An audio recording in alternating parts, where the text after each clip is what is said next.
comes to the balance of the bowling side, they looked quite balanced. They played with three seamers, and Samit was doing the spinner's job. Uh, with this, with Monty coming in, of course, he's a very good left-arm spinner, and over here he may get a bit of turn and more bounce compared to some of the other subcontinental wickets. So I think his role will be crucial. But it's what we need to see is who they will omit from the side, which means one of the all-rounders who can bat decently will be out of the side. Well, I think often a lot is talked about if the team loses the first test match, how it is difficult to come back. But the fact remains that the start of the second test is always a fresh day, and you have to start from scratch.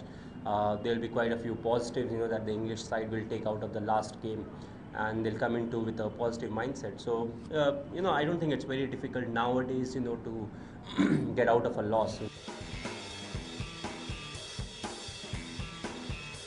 Looks good, and as is always the case with reviewing a decision, I would delay it by 5 days, and then if it doesn't turn and help the spinners, I can again come here and criticize it. But it looks like a good wicket to start off, frankly speaking. People talk about different challenges, and when it comes to like England or New Zealand, seaming, swinging wicket, bounce in Australia, South Africa, I think by different condition they mean all these conditions, and when they come to India they mean flat wicket. So maybe that's the reason why they don't want the ball to turn. Well, if you see, the crucial decision in his career was, when he decided that he will open the innings.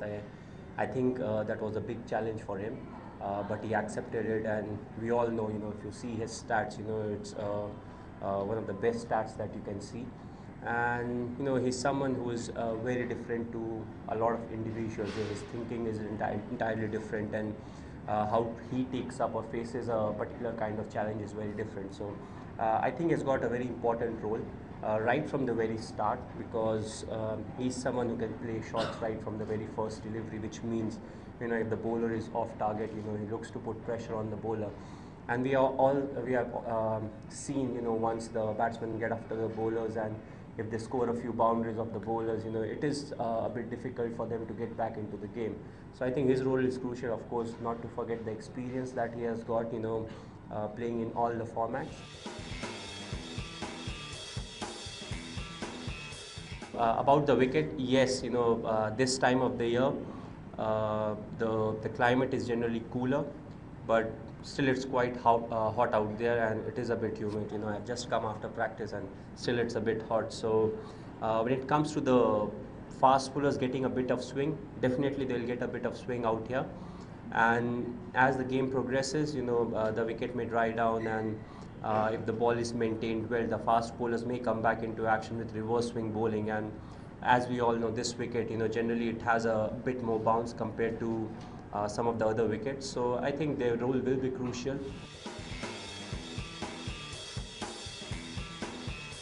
Let's see, we are hoping that the wicket doesn't change much, and by that what we mean is, the 40 runs that get scored on the first day, if you're supposed to score the same amount of 40 runs on the third, fourth or the fifth day, the difference between them should not be too much, because if that's the case, then you can say the toss becomes really wide.